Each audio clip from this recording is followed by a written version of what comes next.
Hello, welcome to Talk Thursday. I'm Marites Vitu. With President Obama set to lead the United States for another 4 years, we wonder what this all means for Filipinos in America and in the Philippines. Today, we talk with our ambassador to the United States, Ambassador Jose Cuisia Jr., who joins us now via Skype. Hello, Ambassador Cuisia. Thank you for joining us. Hi, Marites. Ye- Thank you. Thank you for inviting me to The chat with you. Yes, President Obama is set to lead the United States, and they're quite divided as we saw in the last race. What does this mean for the President of the US and for us and for his programs? Well, with the elections over, the president has been elected by the American people.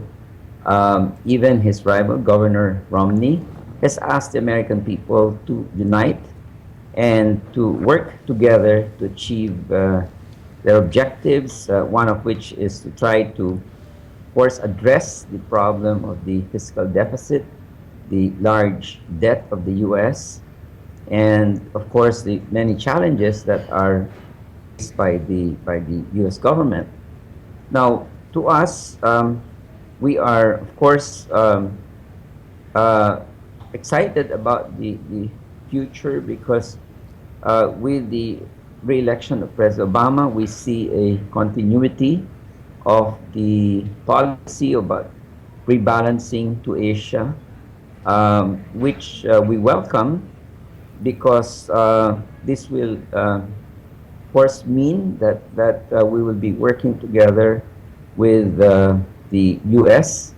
in trying to strengthen our alliance that will focus on maritime security and maritime domain, which of course is going to be good for not just the Philippines, but for the security of the entire Asia Pacific region.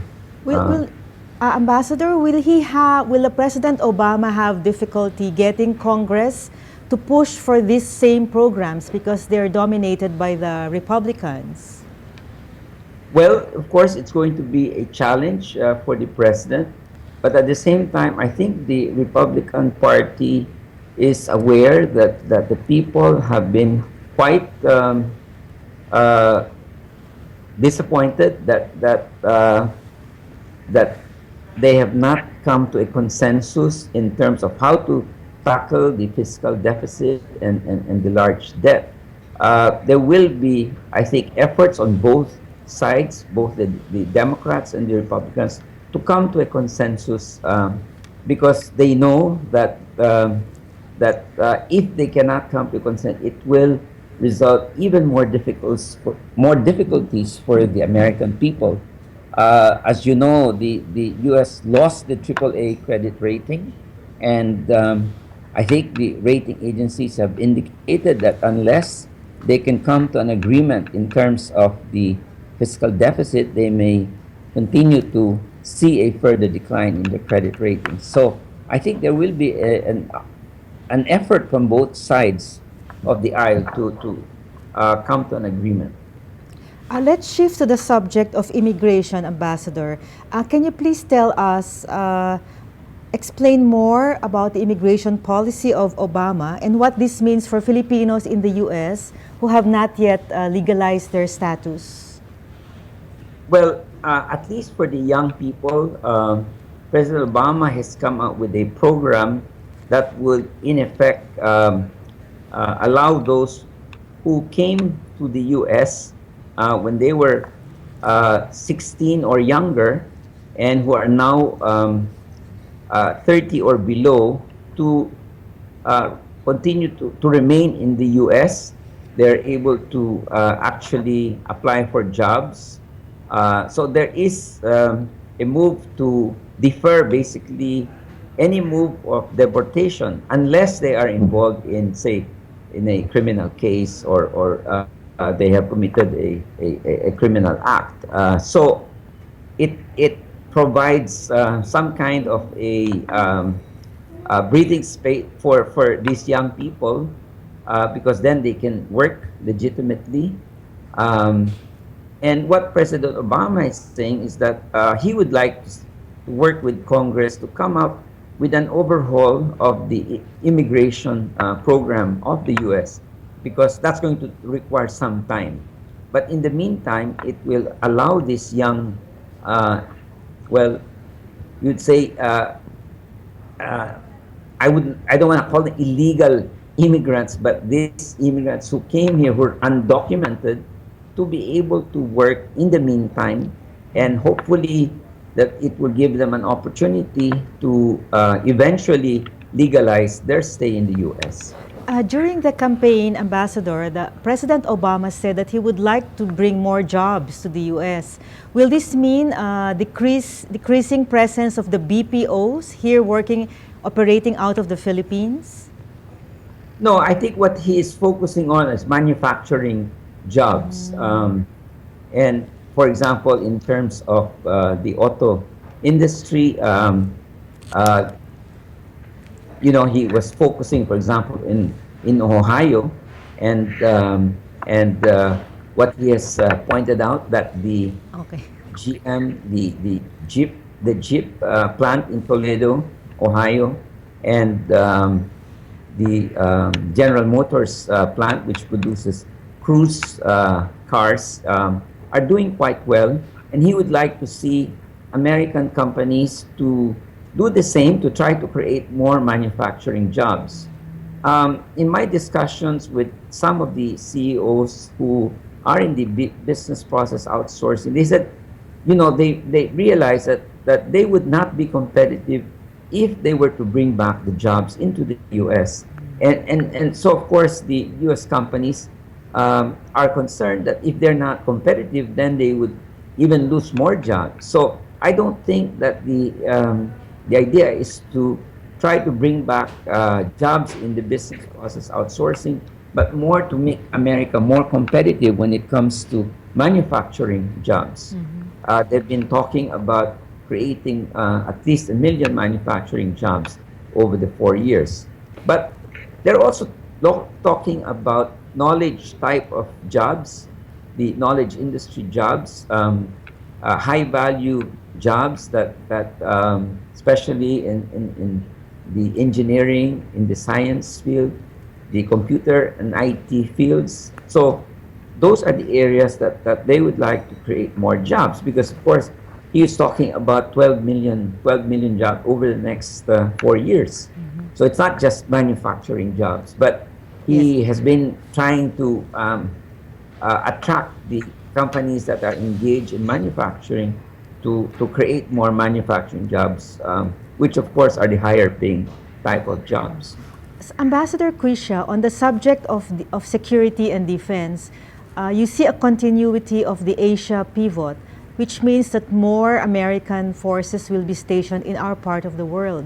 But since the Republicans, well, at least during the campaign, have said that they would like more focus on back to the U.S., do you see this still continuing, or will there be a hitch in this Asia pivot?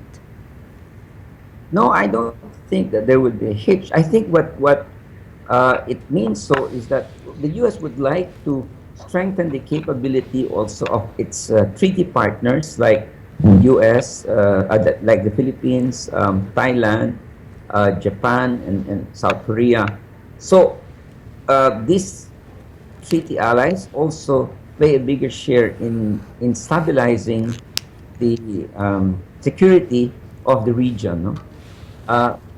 While having some troops in the region is just one part of it, I think it's also, what's more important is strengthening the capability of the treaty partners of the U.S. so that they can also play a larger share in the security. Maybe two more points that we could talk about, Ambassador, is the heated disputes over contested islands between the Philippines and China, Korea, Japan and China, Korea and Japan. What is the way forward in your thinking, sir? What is the thinking there in Washington, D.C., as well as among the Democrats?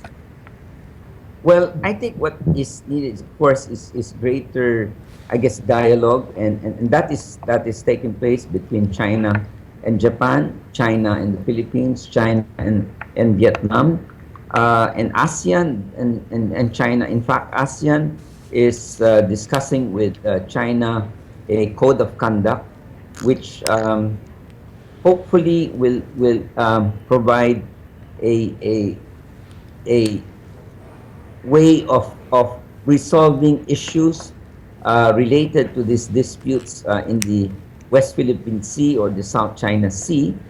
This code of conduct is expected to be a binding agreement that will, of course, be binding on all the members who signed that agreement, and will have a dispute settlement mechanism. The Declaration of Conduct, which was signed in 2002 between ASEAN and China, unfortunately, is a non-binding agreement and does not have a dispute settlement mechanism. The Code of Conduct will correct that. And we are hopeful that that Code of Conduct will be signed by China and ASEAN. We cannot say, of course, when, but we're hopeful that that happens sooner rather than later. Will Secretary Hillary Clinton stay on as State's Department of Ambassador? Will Secretary Clinton stay on? What she has said in the past is that even if President Obama is re-elected, she does not intend to stay for another term. She has said that, but of course you can never tell. No, she may be prevailed to stay on, but from what we understand, she is not staying for another term. Okay, our last question for this interview, Ambassador. How different will Obama 2 be from Obama 1?